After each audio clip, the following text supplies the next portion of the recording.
Hello everybody.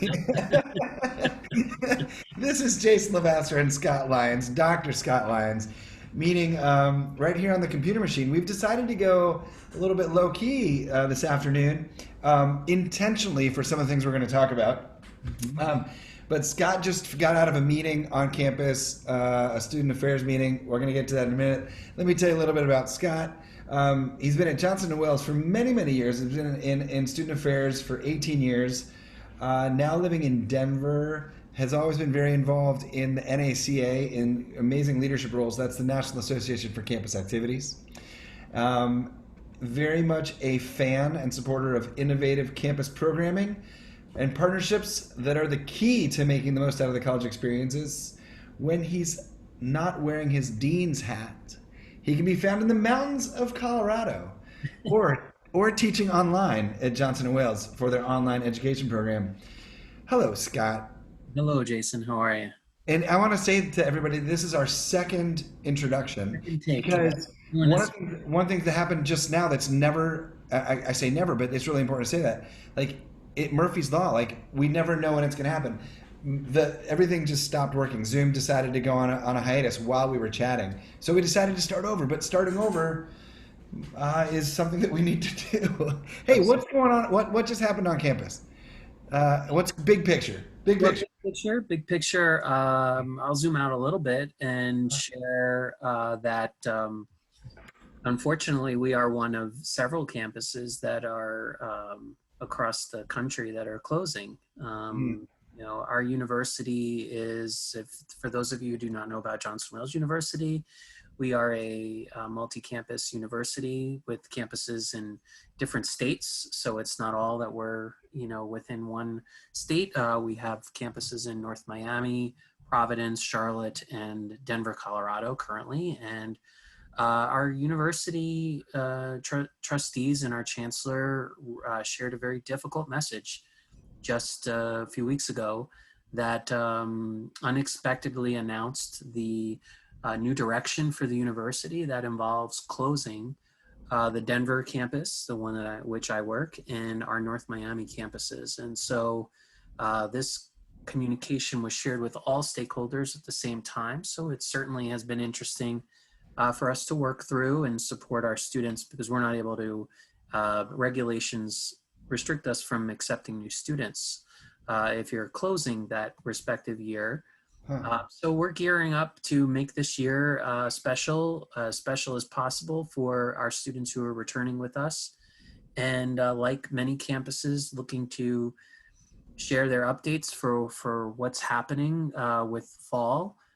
We had to share a shift from our message last week to students that actually announced that with the rise of cases across the country, it makes more sense for us to take extra precaution and to limit in-person courses only for those that are laboratory structure, like culinary labs, which is a big program for Johnson Wales University, health science labs, and other examples of those that cannot be offered in a virtual format. So we just shared that announcement earlier today, received that announcement as a university, faculty, staff, and our students. So we're all working together to make sure we're filling in any gaps and making sure that students feel that we're ready and available to answer questions for them. So this is going to happen to a lot of campuses across the country. This is going to happen, and since the announcement a couple weeks ago, you've been offering a lot of advice to folks on campus about how to handle this particular moment, and now you're going to move forward with handling it from a leadership standpoint, and from a personal standpoint, right? Because your world is changing, right? Do you how do you manage that when yeah, dumb question. Well, I guess what I understand you're asking is, Yeah. so how does a campus deal with this? And Yeah. we're certainly not the only ones. You know, the pandemic certainly has sped up, Yeah. fast forwarded colleges and universities to think about, what direction they're going in. And many campuses were already in a difficult position as it was. And I feel very fortunate being a part of a multi-campus university that we were able to lean on the system for support, where other college and universities haven't been able to do so. And so for us, I think what's most important is that we are thinking about not just how we're delivering to the students, but how we're creating a meaningful experience for Yeah. the entire community, because our local community is devastated as well. They're sad to see a campus close, Sure. and so I think it's certainly moving through the different phases of anger and grief Yeah.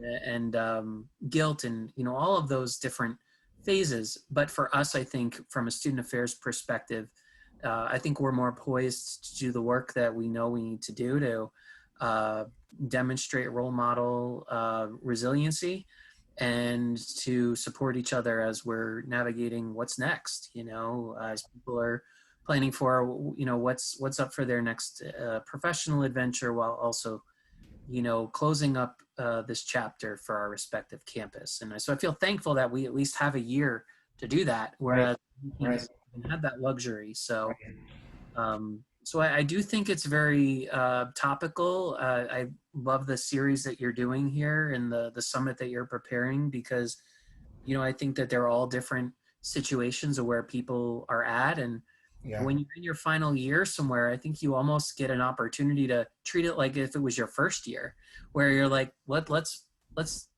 kind of break up the puzzle of how we normally did things and put this puzzle together in another way that could be kind of cool too. So that's the zone we're in, that if you look at it from a positive perspective, there's a lot of cool work that can be done.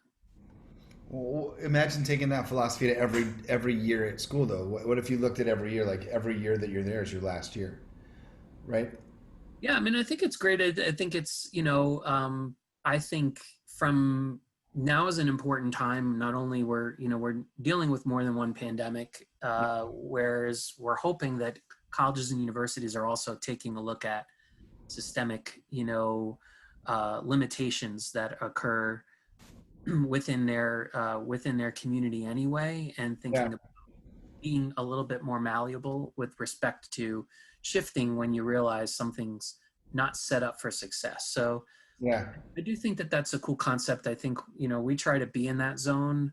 I've always tried to be in that zone with my team, but because you never, especially if you work at an enrollment driven institution where you don't always have that regular cushion of a budget where money's coming in from elsewhere to really lean on. So.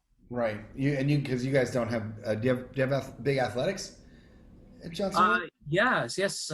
Yeah, we were, our campus in particular we were in our heading into our final year of Division III provisional membership. So Wow. we were developing our athletic programs, and we're really poised. We just hired some wonderful coaches and a new director with over 18 years experience. So we were really poised to do Yeah. some Yeah. things, but Yeah. COVID had other plans that really challenged leadership to think about Yeah.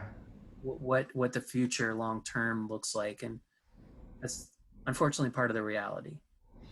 I just think it's really it's really going to be. I think it's really great that we're still doing this talk today, that we're still getting together because of the topic that we were going to talk about, which was everybody only posting positive things on social media and not being honest about what's actually happening, right? That nobody's really posting their missteps or their speed bumps or their events that didn't go as great as they would hoped, right? So we were going to talk about that as being the reality. Like there are that not all the virtual events that we're trying, even though we're trying something new, brand new, they're not all going to go as planned. Much like much like the whole situation on your campus, right? Much like the situation that'll arise on any campus. What do you do um, to make yourself a happy camper? Like in times like this, how do you manage your because you, and I'm saying this like you've been involved a long time. You've had other hiccups in institutions. What have been the things that you've done along the way? What are the things that you're putting in place for yourself now to keep it in perspective and to stay happy and healthy? Okay. Are you reading off of your shirt? Is that how you're getting your I looked. vocabulary I here? looked. I looked in Wow. my. I looked. I looked in this. I looked at the shirt I was Yeah. wearing. Yeah. Okay. I'm sorry for not wearing a shirt that has, your cue cards on it as well. But I know, right? No, I well, do I want think. to, if I can, Jason, I want to talk about, like your first point there, which I think is, I'm really appreciative for the initiative that you took, um, um, about creating. I kind of see you as the founding father of the virtual engagement community. Is that fair to say that you I, actually, you can say anything you want, but I'll say thanks. But that anyway, I saw you. I will agree to that if and only if Lin Manuel Miranda writes a play about me as a founding father. At some point, he'll write you in.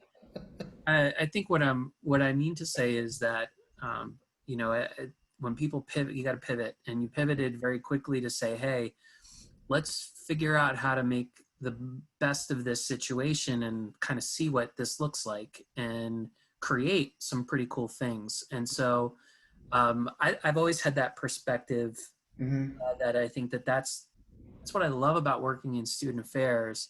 And I've been fortunate to work in a campus community for a university that when I've had ideas to bring forward, they've pretty much been supported, as long as they don't break the bank. And if Yeah. you create it, but you got to be careful what you wish for, you create it. So I think, the virtual engagement platform for me was a little intimidating because, you know, I loved what people have done. I'm thinking of people off the top of my head that Yeah. quickly did some really cool things and were being leaders and sharing Yep. resources for other colleges and universities. And that was really cool. And I think part of it was this just energy and the talent that's out there. But I also think it was part of the nature of the business that we were all looking to demonstrate the value of the student experience at a time where it was truly being challenged, because students' mental and their well-being, they weren't thinking about, there were so many other things that required their attention and their processing at that point in time. However, it was intimidating for me to follow that and to share things with my team, because I didn't want them to be perceiving that, hey, look what so and so is doing. How come you're not doing this? Right. More so around the lines of, let's follow this, let's stay in touch with it. It's good energy. But with any social media, I think the reality is we're not all sharing the uglies. I'm not sharing ugly pictures of myself, at least what I Right. think is ugly. I'm sharing the ones that have my kids in it because they make me look good. Yeah. Yeah. So, we just have a tendency to, to put out the positives there, but we don't know the full story about how many people attended and showed and what would work well on our campuses. So I think I would caution people to realize that, don't get overwhelmed with what you see on these. Reach out to someone and learn a little bit about what they learned from it, what didn't Yeah. go well, and be prepared for that as you think about adapting it for your own campus. I think that's what I would say to that. Yeah. Um, And you in a leadership role where you oversee those offices, what are your expectations of the programmers, right? What are your expectations of the programmers? Uh, you expect them to have failure after failure after failure, and I don't call them failures. Like I'm only using that because for lack of speed bump after speed bump after speed bump. Um, I would say, I think what the approach that I would say has been really valuable for me is that, and just we were discussing on a meeting prior to this, is, let's not break our backs by moving in a direction where we don't have information from students. So, staying connected with the students that Yeah. are, are our most engaged, and learning from them about to say what would be valuable for you right now. So, and building from there. And I think the virtual world that we're living in right now allows us the flexibility to be a little bit more, in the moment, and being able to, if we hear that someone has an idea about something we can do next week, we don't have to worry about booking the venue and doing all that. We can easily put that together and put it out there. So as long Yeah. as, so I think we're a little bit more, we have the ability to be more nimble. And I think that's a silver lining from all of this Right. that I like to see.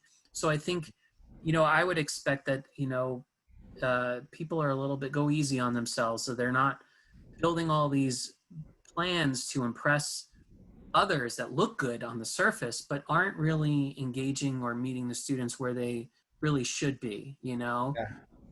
Just because your bingo series worked well weekly when everyone was on campus doesn't mean your virtual bingo series needs to continue, if people are just not feeling it right now.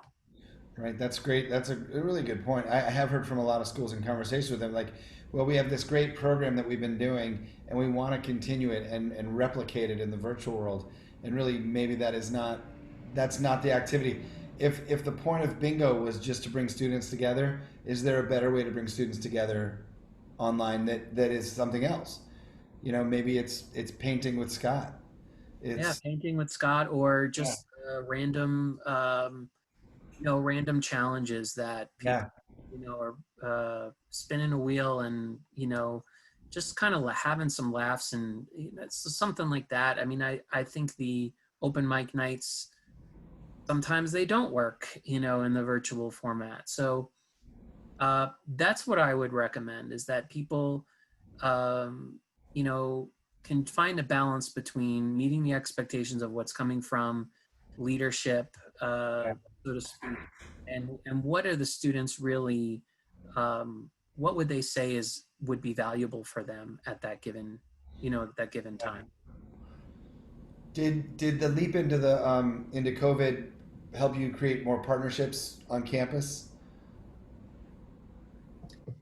It certainly helped look at things differently. For instance, you know, I used to do just leadership team meetings with the directors of the different departments, and Yeah, COVID, I think, really had us think about, if we're going to be on a Zoom call, I want everyone to feel like, we can get information firsthand, and because things are changing so quickly, right? By the hour, with yeah, respect to what's happening and whatnot. So I think we work differently, which I think is important. We have to think about our meetings a little bit differently. mhm, Um, with respect to collaborating with other departments, I've been really pleased, where staff are joining lunch conversations, and crucial conversations with respect to, you know, um, important equity work and social justice, education, and change. So, so that's been pretty cool to see that. I think, uh, it's been nice to see that collaboration be a little bit more genuine and consistent. yeah. You mentioned in another conversation that you think that um, we also don't always have to think about. I'm jumping back to events for students, that we don't always have to create the events that are synchronous. You said that sometimes the letting the students consume those events on their own schedule may even be better. Can you talk about that a little bit? I'm happy to. I think so. I One of the hats I wear is, that I've been doing for the last 5 years has been teaching online, and primarily with working adults, in a master's program. And this whole synchronous experience, as much as you want to do it, is just not feasible for a lot of people. And Yeah, I think about our community colleges, and I think about, so many of our urban schools that have students that are working full time.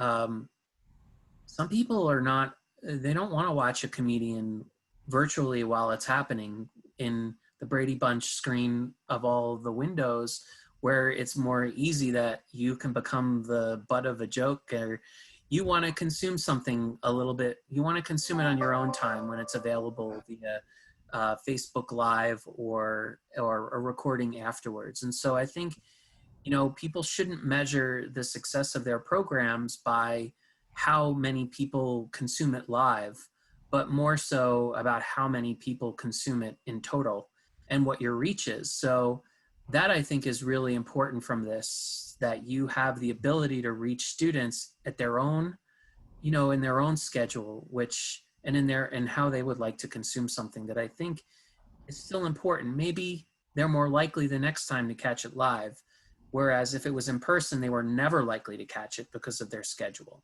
Right. So Right. that's what I meant by that. I think about how are we measuring success, thinking about what that looks like before, and if you have the ability to have people consume it in different ways, I think that would be ideal. Yeah. Yeah. I guess prior to having the virtual platform as a real place to go, you could just look at the room and see how many people were there. Mm-hmm. Mm-hmm. But one of the cool things moving forward is we can do the virtual event, or we can still do the in-person event on campus, but we can still broadcast the same event, and it can be recorded, right? So we're going to have a lot more at our fingertips moving forward. Um, yeah, judging your success based on the number of people who consume it over time, and not just in the moment, but asynchronously. And I wonder how we in student activities will be able to know how many people watched it after the fact. Is that something that a platform at Johnson and Wales can already do? No, but I think it's something that schools have already been doing. I think there are some really good examples of some schools that have already been doing social media really well. Yeah. Using hashtags and creating threads and conversations and sharing things, in reproducing content in Yeah. meaningful. I think that's already happening in many schools. So I think sharing that information, but I think you measure reach by that, and you think about other ways where you can measure that a message was received, or Mhm. if people know about information coming up. Is there something we could learn from the online classes? Like you teach, and you have students who watch your online classes on their own schedule. How do you know they've watched them? And is that a way that we can? Is that something we can? Or does it matter as long as they get the test done? Yeah, Right.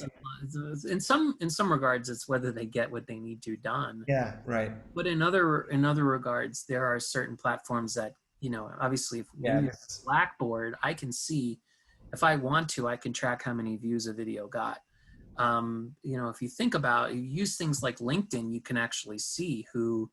I think you have to have premium to do that, but when you use things like LinkedIn, you can actually see who and how it's consumed, and how far it reaches by. So I do think that there are tools that allow that, and will continue to be sophisticated to permit it. And then, when you have programs, I don't know if you are, I don't, there's some agencies that have just released new a Yeah. virtual Amazing. world. It's amazing. It's amazing, So right? cool. It's so cool. And so, I think, as long as people are introducing new technology and Yeah. things like that, it piques interest, and for people to be curious about it, Right. to check it out. Oh yeah, it's so cool. When you mentioned LinkedIn, my something sparked in my brain. So if we're doing a student leadership series, and we're doing asynchronous workshops, and we put them on LinkedIn, and then we're encouraging the student leaders to create a LinkedIn profile, which is something that they will need, Mm-hmm. right? So I think that, like, I why would we not do that as leadership facilitators and teachers?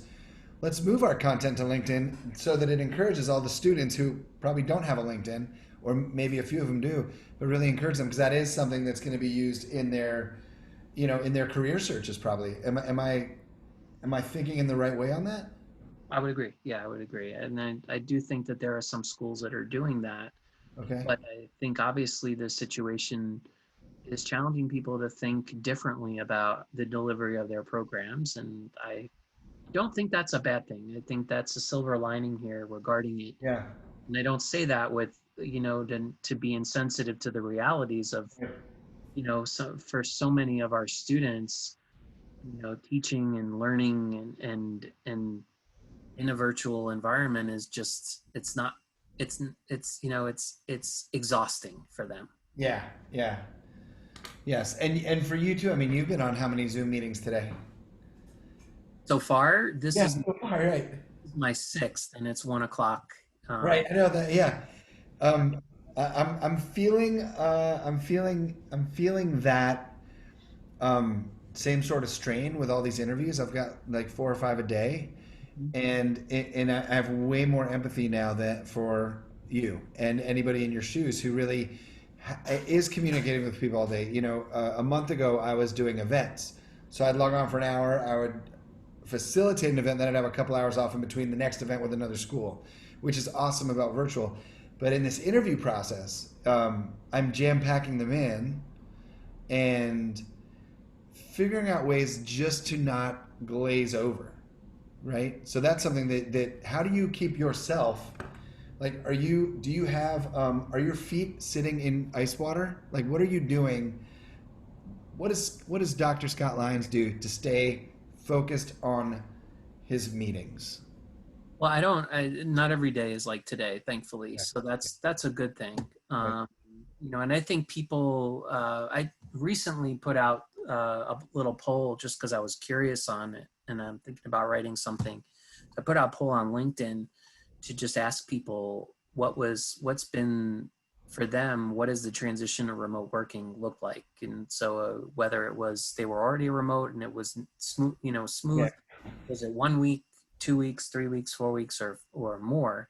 And it's pretty interesting to see how people I would have assumed were already, like, the people that responded were already people that do work online Yeah. for an online program, and it took them more than 4 weeks, right? So for me, I think people hopefully have gotten a little bit of a greater sense of self-awareness, Yeah. um, about what their energy pattern is, and doing scheduling like that. I know as a parent, I'm trying to schedule in pickups and all those other things. So it's a nice uh, uh, way to force myself to stop working and to take a break on my schedule and to block that off for me. But Right. I think but the other point is too, a lot of my schedule is because I want to spend time one-on-one with people. So it's not a burden, it's exciting. And I actually think that a lot of people are leaning on others more, and relationships have grown Yeah. uh, because of the peer-to-peer coaching that people are taking advantage of. And I would hope that the unknown is how many students are doing that. But I think that happens more so via texting and checking in and whatnot. But for me professionally, I think it's been uh, it's been educational and developmental for Yeah. me, to be thinking about how I'm managing my energy and my time. So, Wow. but no, I have a standing desk here. I can go up and down, Yeah. Yeah. Yeah. and that to me, I think, to have that flexibility to switch up a meeting has been pretty good. Yeah. This is my first conversation seated. Yes. Yeah. Yeah. It suits you. Does it just to more like casual? I'm not wearing a button down. I've got a my interview uniform. You make me relax. Good. I'm pleased to hear that. Yeah, you're a you're like Buddha. Oh, thank you. Is that You're like Buddha or here? Gandhi, or Yeah. you're a peaceful warrior, right? And I think that's how you're gonna ride this chapter of this next year. You know, is that you'll have the big perspective on it, and there will be moments And there will be moments when it all makes sense, and there will be moments when like everybody has questions for me, and I don't have any answers. Yeah, it's interesting, and it's in a way it's good that it's happening during the COVID pandemic because it's prepared us more so for what do you want me to talk about next week? Uh, Yeah. we don't even know what's going to happen tomorrow. Things can change so quickly, and I know that so many of our professionals are sharing that information and grieving for our students who are having a difficult time and Yeah. realizing that we're having a challenging time too. So Yeah. how are we supporting Yeah. each other? So I think that's the challenge. I think how do you deal with crisis is a true test of character, Yeah. and it's a good wake up call for people to think about how you can better take care of yourself, and look at your work life balance a little bit differently. Is it lonely at the top? Who's at the top? I don't know. You are. Suggesting that I'm at the top. I was. I don't feel like I'm at the top. I feel very fortunate.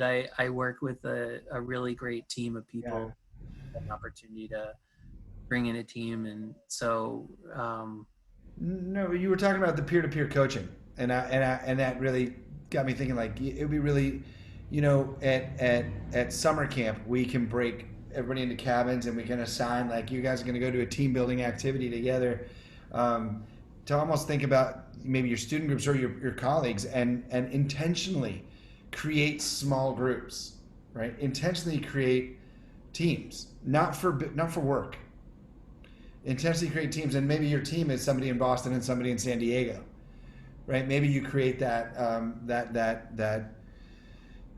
coffee hour, tea time, or cocktail hour friend group that is just peer to peer coaching is what you're talking about. That's a really neat idea. yeah, I feel very fortunate. I have counterparts at another campus and how Mhm. working for this university. So I feel very fortunate that I have that. Um, Well, okay, but it's a unique situation. Let's think about the 5,300 colleges in the country, and how many advisors are isolated right now. right, right, absolutely. Yeah. Yeah. I'll post your email at the bottom, and everybody can email you. Sounds good. I want to be friends with It's one of Scott. those interviews you're trying to get me to cry. You're trying to break me. You're I trying am not trying to do that. That'd be awful. That'd to. be awful. I'm trying to be empathetic. Yeah, I'm, no, not- I'm good. I'm I feel very fortunate that I think NACA and yeah, my institution and just other networks have yeah, they make it. But it's it's also lonely being the programming board advisor where you're working nights and weekends and yeah, doing all that. So I think it's all in a different way, and I've been there too. So yeah, yeah, it's yeah, all part of the. I actually would say it quite regularly that being a student affairs professional for most of my career has truly prepared me for a role of to be a dean of students, yeah, and to be able to multitask and understand how so many different pieces of the campus puzzle work. I think residential life and student involvement are two areas that I think truly, if you have the opportunity to really, do a lot and are empowered, really prepare you for leadership roles on a college campus. yeah, yeah. And you've done it all. Not all of it, but I've done a great deal, and it's been. Yeah. I don't have any regrets, and just as much as I don't have regrets coming out here to this campus just 2 years ago, and with the recent, I can't imagine not having these 2 years. So it's been great. Can we do something? What are we doing? Can we do something? We are not doing karaoke. It's No, not no, happening. no, no, no. Let's decide to do this. Let's check in every month and record it. Okay. Let's So, do let's do a Dr. Scott Lyons update. oh, awesome. All right, I'm flattered. Right? Yeah, no, seriously. I don't because this is the beginning of an interesting year, right? Mhm. We'll get updates, All right. and we'll go on the journey with you. Okay, maybe I'll pull in members of my team That'd and be amazing. Yeah. okay. It's the Truman Show. The Truman Show, yeah. Some days it has felt like that. All right, so okay, well, good. Now we're gonna we have a I have a mission just to not close out the summit at the end of next weekend because it's going to be the continuation. I think it would be interesting for Yeah, you to see how things progress for campuses and keep plenty of pages in the book for to be written. I think it would be valuable for sure. Yeah, lots of interesting. People are buckling up for an interesting year, whether or not your campuses are closing up shop yeah. or transitioning. There's been a lot of mergers and whatnot, so lots of other changes happening for people. Mm-hmm. Um, so I do think it'd be worthwhile. Yeah, that'd be really cool. Let's leave today with the things that you do like throughout the day that just those little things that you do when you're not at your desk that make you smile. What are the things that make you smile? Well, I think one of the things that comes to mind is, my daughter just got home from camp. You Yeah, know, like I didn't have the opportunity while I was on campus to go get quick knowledge because by the time I would usually get home, she'd be busy with something else. So, yeah, getting those updates from the kiddos, I think for me has been pretty cool to go down and on yeah, a rough day and just go squeeze my kid and yeah, laugh with her. Or pick up my other daughter. So yeah. those are things that bring me joy. I've been sucked into the TikTok wormhole, and those make me laugh. Some of those videos that Yeah. posted in there.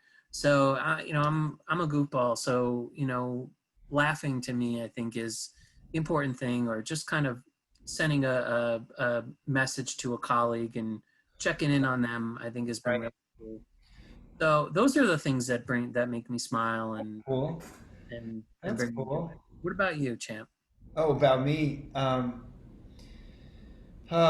the conversations. I like talking to people. I like cooking. Interestingly, I had a conversation with my mother, who lives in Mexico and has a bed and breakfast, and they have zero. They've closed the doors, right? And I also have days when I'm not inspired to. I'm just tired. I've been working hard, but I truthfully, like you said, you're watching funny TikTok videos. One morning I went and I was like, I don't feel like working, and I went to YouTube and I just typed in motivational videos, Yeah. and I got my butt in gear. It was the best. Like there's just like I honestly I watched Matthew McConaughey. Like I didn't watch him. I just heard his voice tell me to get off the couch. He wasn't literally saying get off the couch, but like I honestly believe that sometimes we need external motivation, right? And you might say, Jason, or other people might see me and they're like, Jason, you just always like motivating and inspiring, and you're getting us up and doing stuff. I need motivation too, and I have on multiple times in the last 3 months been sitting alone in my office in between things and been like eating microwave leftovers.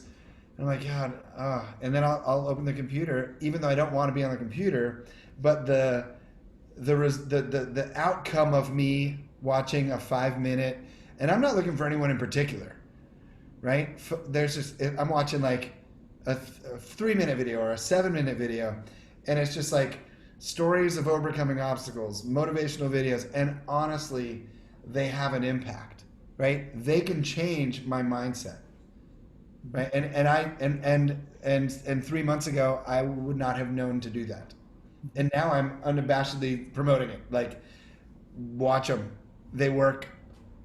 You know, they do. Mhm. They work for me. Yeah. Yeah, Chemistry of happiness is definitely a thing. How can you yeah, create certain levels of focus and energy? I think is yeah, something that I think we're trying to share a little bit more yeah. through health and counseling and Yep. our resources there. So I think that's cool. I'm glad to hear that. It's unfortunate. I think why I'm pleased that a lot of our colleges and universities haven't fully closed their doors to students, because they realize that home is not or is not the most healthiest place for them. And what Mhm. we can do on our campuses is to help facilitate that. So, um, but I think everyone's learned a little bit. My hope is that um, where they need help, and hopefully they're asking for it or Yeah. looking for it. So, Yeah. mhm. Yeah. Yeah, man. Yeah. Yeah, Happy campers don't become happy campers without having rainy, bad camping trips, exactly. right? I never went to camp. See, now you're gonna make me emotional. I never. So, all good. The title of this interview is "I Never Went to Camp." Never went to camp. Yeah. All right, I'm excited about our chat next month. All right, man. I look forward to it. Yeah, me Yeah. too. Thanks for taking the time out Don't of your expect schedule. don't expect a lot of subscribers. I know, but it's all good. You know. No, we're getting a TV studio. We're That's getting good. a band. All right. We're gonna get it all. We'll get light system, smoke machines, disco balls. We'll get an announcer, like off camera, Mm-hmm. to say your name. Pee Wee Herman, I think, is looking for work. Oh God, he's great. He's Yeah. great. He's got a lot of experience on television. Yes. Is this kind of like one of those, like when you're in high school and you're dating somebody for the first time and you don't know how to hang up the phone? How about this? I'm hungry. I'm gonna get going. I know, right? It's been No, good. remember, no, you're like, I don't know what to say. I don't know what to say either. Let's just listen to each other breathe. All right, you go eat lunch. All right, man. Thanks. I good luck with your program, and Thanks. I can be of help. Okay. Yeah, of course. We'll chat. We'll chat very soon. Sounds good. Take it easy. See you later. Bye.